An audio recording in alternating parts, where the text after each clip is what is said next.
Vou colocar umas pra trás também. Isso.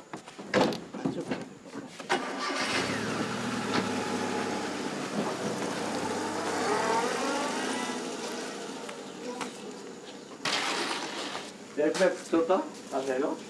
Melhor um pouco. É? Estou muito antecipadão. Foi? Isso. Tudo bom? Eu estou achando. Tá, querido. E o Luiz não veio. Mas que eu espero que a gente precisava ficar aqui.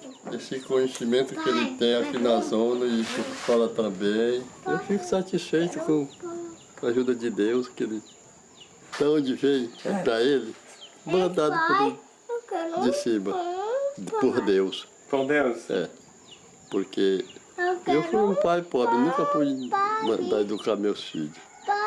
E então, se tem um filho que é assim dele, como ele é, e outros. Meus filhos, graças a Deus, todos são quase assim, do jeito dele.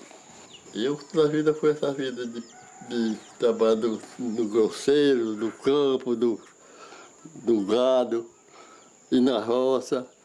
E eu botei ele para estudar, para ser um padre. Depois ele, papai, veio aqui, vim me comunicar um negócio. E eu estou querendo deixar a batina. O que o senhor acha? Eu digo, meu filho, eu nunca esqueci das homenagens que eu tive no dia da sua ordenação, né? Porque filho de um pobre, aqui na nossa barreirinha nunca tinha tido um padre. E ele aí, muito amigo meu, me dava, né? Mas em todos os casos, não é por isso que eu vou dizer assim, não, você não pode se largar, você faça seus gostos. É melhor do que fazer o meu. Eu estou fazendo o seu. E aí as irmãs dele chegou na cidade, me diz uma coisa, o papai aceitou lá as tuas propostas e tal. Eu disse, olha, aquele ali é...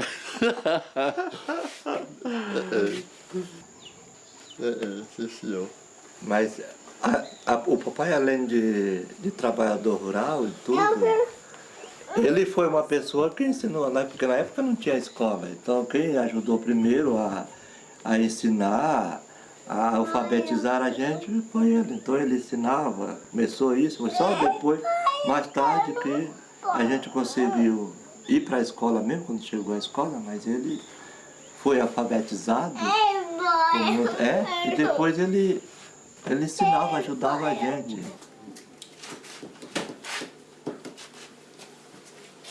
E aí? Papai, ele é... Não digo que ele é um semi-analfabeto, quer dizer, nas condições de que ele não teve, acho que talvez tenha feito, nem sei se fez a segunda série na época dele, porque não deu. Mas a questão é a seguinte, quando ele, criança, trabalhando na fazenda, um tempo ele saiu para trabalhar tirando leite para a família, que eu não falo isso, para a família de seu Zé Reis, que era um tipo digamos, um contemporâneo da fazenda lá de Santa Cruz, de Manuel Carlos. Esses antigos proprietários de Barreirinha. Zé Reis tinha uma boa relação com a minha avó e pediu para ele ficar um tempo com ele lá. Então ele fazia essa função. De manhã cedo era só para tirar o leite das vacas, para a família tomar o café, cuidar disso, mas também a possibilidade de estudar. Ele ficou um pouco nessa experiência lá, teve condição de se alfabetizar no tempo dele, né? Ele escreve o nome, faz leitura, escrevia algumas coisas, ensinou para nós o alfabeto, fazia bem essas coisas. Mas aprendeu disso. Depois ele resolveu que tinha que ir para casa, voltar para casa para ajudar a mãe com o trabalho de casa, para ir para cortar palha de carnaúba nos carnaubais, de ajudar na casa. O que mais? Eu tô achando que ele tá comendo com caroço e tudo. Rapaz, Se não come, não. Vai dar dor no estômago dele comer. Pede pra vovó dar pra ti ela tirar o caroço, vai. Ela vai tirar pra ti. Tira. Ela vai tirar pra ti. É meio elevado aqui, é alto. E nós tínhamos Aqui, aberando toda a parte, chegando perto da várzea, da terra firme para a várzea, tinha tudo plantado, arborizado com coco da praia. E eram coqueirais altos, enormes, muito grandes.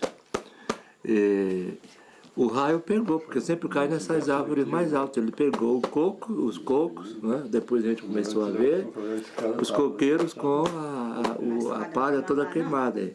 E fui descendo por ali e chegou até a casa. Porque na nossa casa tinha uma antena de rádio também alta.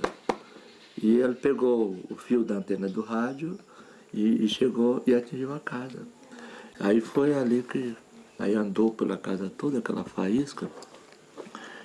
A parte que da casa tinha uma peça de madeira, de pau roxo, que é um pau muito forte, que chegava bem na varanda onde que elas estavam. A minha mãe estava com o Luiz Cláudio, que é o meu irmão caçula, no braço, e elas estavam fazendo artesanato, varanda de rede, as meninas, ao lado. Então, quando a faísca pegou aquela madeira, depois a madeira, que era tão forte, parecia um bagaço de cana, assim, toda roída, e atingiu bem ela de frente. Ela caiu, e meu irmão que estava também caiu, mas ela faleceu logo. Foi um milagre, eu acredito que foi mesmo. Porque ela estava com o menino, sentada aqui com o menino, né? E ele morreu e o menino não teve nada. Então a gente compara mesmo que foi um milagre, né? Só pecado só. Tinha 2 cachorros encostados aqui dela, 2 cachorros, morreram todos os dois. E foi um drama, realmente, foi muito difícil aquele momento, porque ninguém esperava nada. Mas é uma página de nossa história que trouxe muito sofrimento, muita tristeza. Mas depois a gente superou, né? Vamos superando aos poucos. A gente acha que Deus não podia ter resolvido, retirado aquele negócio da casa para não fazer o que fez, né? Mas ao mesmo tempo, aconteceu porque tem que acontecer mesmo, né? Quem é vivo, né? Acontece com quem é morto, não acontece mais nada. Essas jacamas são muito bonitas.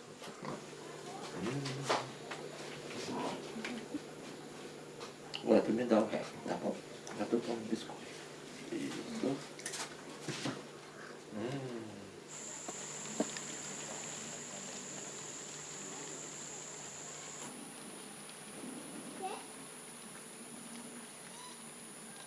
Nas férias de julho que eu voltava para cá, era a época de plantar arroz. Aí eu estava parecendo um porco lameado cortando essa lama e plantando. O pessoal dizia, mas se eu tivesse um dinheiro eu ia pagar para ele não fazer esse serviço que não pode. Uma pessoa que está estudando não pode fazer mais esse serviço.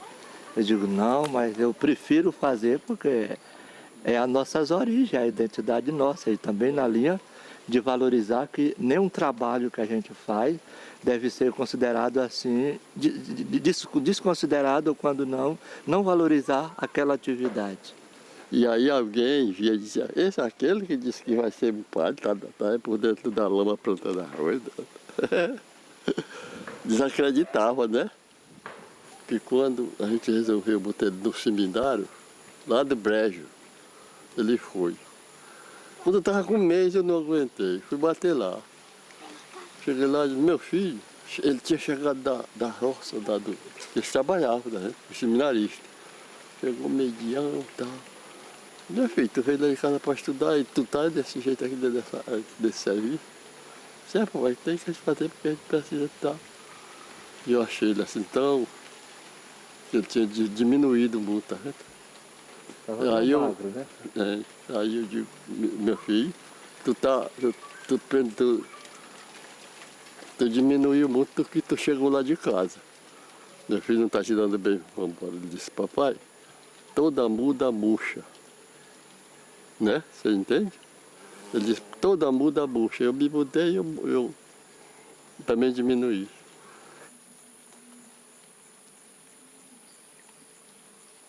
O que foi, Ciro? Tu tirou a mandioca? Mostra aí pra nós a mandioca que tu tirou. Aqui o pé de mandioca. Pega aí. Levanta. Arranca aí, vê. Levanta. Levanta a mandioca pra ver. Tu Olha. arrancou um pé de mandioca, rapaz. Não tinha raiz, não. Bora plantar de novo? Quer pra te ajudar a plantar? Ele tá realizado. Bora aqui. Bota aí no Isso aí vai dar um homem.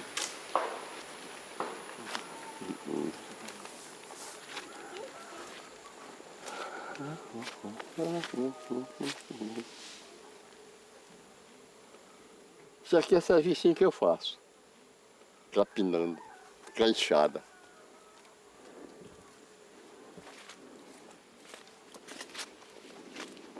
Olha.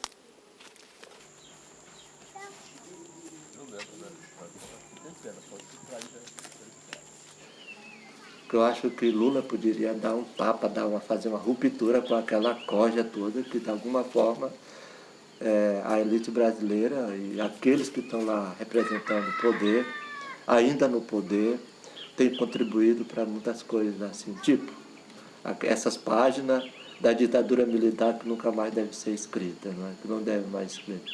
Página, de alguma forma, das corrupções que também devia não ser mais escrita, tanto lá quanto nos baixos.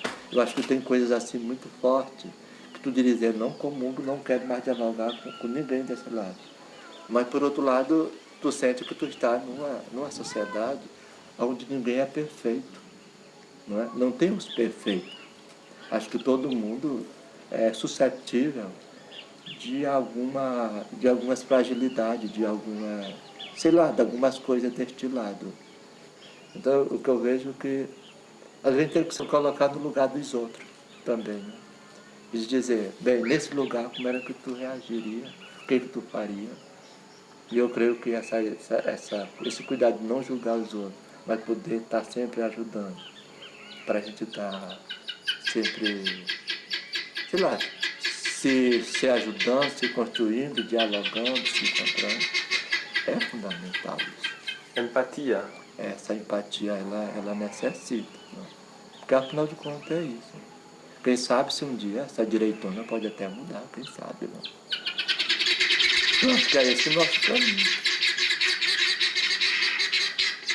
Pode me faltar tudo na vida, isso eu até acho graça.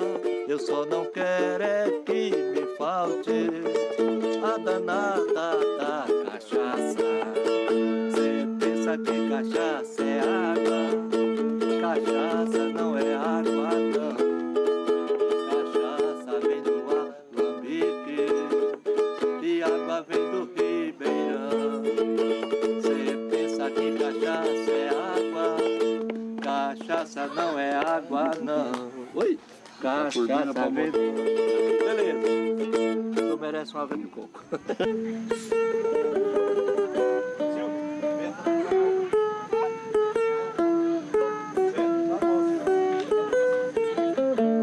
De madrugada bateu palma no portão, não era dona do meu próprio coração. Aí que eu fui chorar, sentindo a mesma dor. Faz mais de uma semana que eu não vejo meu amor. Faz mais de uma semana que eu não vejo meu amor. Faz mais de uma semana que eu não vejo meu amor. Faz mais de uma semana que eu não vejo meu amor. Faz mais de uma semana que eu não vejo meu amor. Faz mais